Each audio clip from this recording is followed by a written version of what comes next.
Hello student, আমি সন্দীপ আচারিয়া। আজকে আমার আলোচ্য বিষয় হচ্ছে মাইনর হিস্ট্রি সেকেন্ড সেমিস্টার, অর্থাৎ উত্তরবঙ্গ বিশ্ববিদ্যালয়ের অধীনে যারা তোমরা রয়েছো, সেকেন্ড সেমিস্টার মাইনর হিস্ট্রি। তোমাদের হিস্ট্রি সিলেবাস তোমরা সবাই পেয়ে গেছো।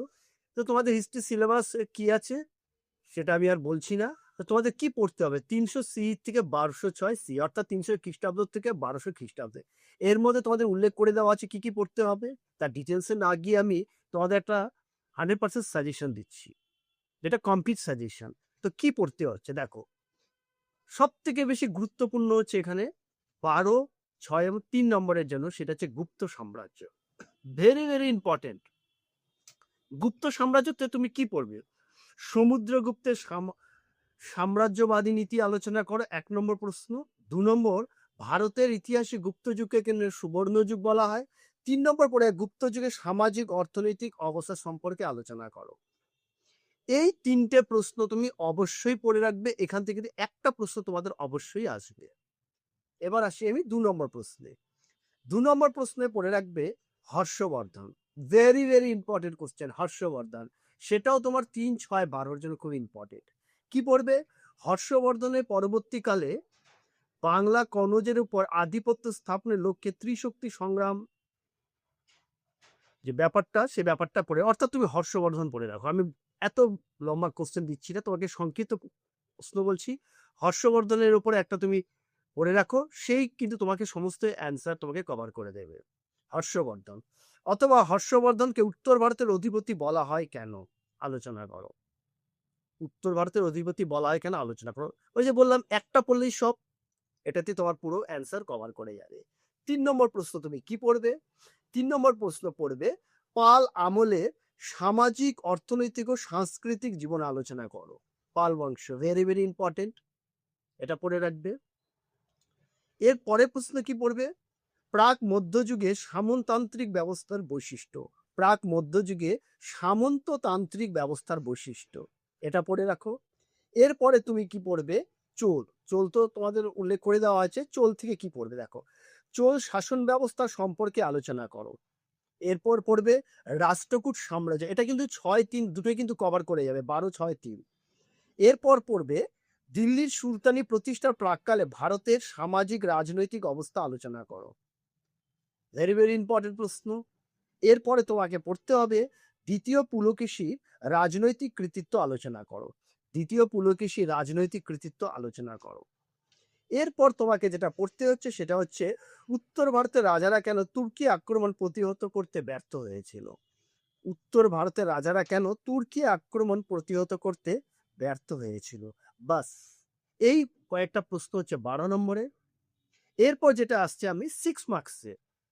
6 মার্কসের জন্য তোমাকে কি কি পড়তে হচ্ছে দেখো, গুপ্ত যুগে নারীদের অবস্থা সম্পর্কে লেখো, 1 নম্বর প্রশ্ন। 2 নম্বর, রাষ্ট্রকূটদের উৎপত্তি সম্পর্কে লেখো। 3 নম্বর, স্কন্দগুপ্তকে ভারতের রক্ষাকর্তা বলা হয় কেন। Very very important question.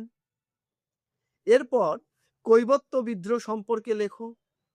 ভারতের সামন্ততন্ত্রের মূল বৈশিষ্ট্য আলোচনা করো। গুপ্ত যুগের সাহিত্য খুব ভালো করে পড়ে রাখবে। গুপ্ত যুগে জ্যোতির্বিজ্ঞান বা বিজ্ঞানের অগ্রগতি, এটা 3 নম্বরেও আসতে পারে। এরপর পড়বে গুপ্তযুগে গিল বা বণিক বণিক সংঘগুলির বিবরণ দাও। গুপ্ত যুগের গিল বা বণিক সংঘগুলির বিবরণ দাও। এরপর পড়বে হর্ষবর্ধনের নেতৃত্বে কৌরবদের উত্থান সম্পর্কে লেখো। এরা সব 6 মার্কসে বলছি। ধর্মপালের রাজনৈতিক কৃতিত্ব সম্পর্কে লেখো। এরপর পরে যেটা পরের প্রশ্ন, চোল রাজাদের সামুদ্রিক কার্যকলাপ সম্পর্কে লেখো। এরপরের যেটা বলছি, ভারতের ইতিহাসে আরব আক্রমণের গুরুত্ব অথবা আরবদের সিন্ধু বিজয়। এই, আর তার সঙ্গে একটা পড়ে যাবে ত্রিশক্তি সংগ্রাম। বাস, 6 নম্বরের জন্য এই কয়েকটা প্রশ্নই তোমরা পড়ে রাখো। তোমাদের 4টে আসবে, তোমরা জানোই। ভেরি ভেরি ইম্পর্টেন্ট প্রশ্ন বলে দিলাম, এখন থেকে প্রিপারেশন নিতে থাকো, তোমাদের পরীক্ষা খুব ভালো হবে। এবার বলছে 3 মার্কস, মানে 3 নম্বরে কি কি পড়বে দেখো। নালন্দা বিশ্ববিদ্যালয় পড়ে রাখবে 3 মার্কসের জন্য। গৌড়ের মাতসায়ন বা মাতসায়ন বলতে কি বোঝো। তারপরে চোল সাম্রাজ্যের গ্রামীণ প্রশাসনিক ব্যবস্থা বিশেষ বৈশিষ্ট্যগুলি আলোচনা করো। বেশ ভেরি ভেরি ইম্পর্টেন্ট। তারপরে রাজপুতদের উৎপত্তি সংক্রান্ত বিভিন্ন তত্ত্বগুলি লিখে রাখো, মানে আলোচনা করো 3 নম্বরে।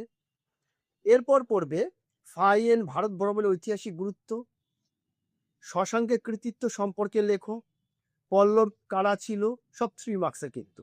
ভারতীয় ইতিহাসে কোন সময়কালকে রাজপুত যুগ বলা হয়, অতীশ দীপঙ্কর সম্পর্কে সংক্ষিপ্ত আলোচনা করো, কৈবত্য বিদ্রোহ, পাল চিত্রকলার কয়েকটি বৈশিষ্ট্য লেখো, বখতিয়ার খলজি এবং দ্বিতীয় পুলকেশী সম্পর্কে টিকা লেখো। বাস, এই যে কয়েকটা প্রশ্ন আমি তোমাদেরকে বললাম, very very important question, second semester 2026 suggestion, একটা কমপ্লিট সাজেশন, যেটা তুমি 100% কমন, সেটা আগের পরীক্ষায় তোমরা বুঝেছো। এবার আমি তোমাদেরকে একটা কথাই বলে রাখবো, যে চ্যানেলটাকে সাবস্ক্রাইব করো, বেশি বেশি করে শেয়ার করো, যাতে সবাই এই চ্যানেলটা দেখে এবং উপকৃত হয়। তো নেক্সট ভিডিওর জন্য অপেক্ষা করো।